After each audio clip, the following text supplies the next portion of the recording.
নমস্কার।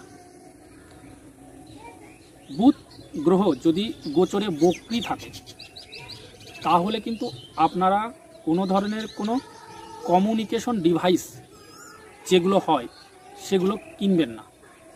Communication device বলতে laptop হতে পারে, মোবাইল হতে পারে, এই ধরনের বিষয়বস্তু, এই সমস্ত জিনিসগুলো যদি আপনারা কেনেন যখন গোচরে বুধ রেট্রোগ্রেড বা বক্রী থাকবে, সেই সময় আপনারা যদি মোবাইল বা ল্যাপটপ বা এই ধরনের কমিউনিকেশন ডিভাইস কেনেন তাহলে দেখবেন কিছু না কিছু সমস্যা হবেই হবে। আপনারা লক্ষ্য করুন। আর যতটা পারবেন এই মার্কারি বক্রী থাকলে বা রেট্রোগ্রেড অবস্থায় গোচর করলে কখনো কমিউনিকেশন ডিভাইস কিনবেন না, তাহলে প্রবলেম আপনার হবেই হবে। আপনারা ফলো করুন, দেখুন কতটা মিলছে, একটু দেখে চিন্তা ভাবনা করুন।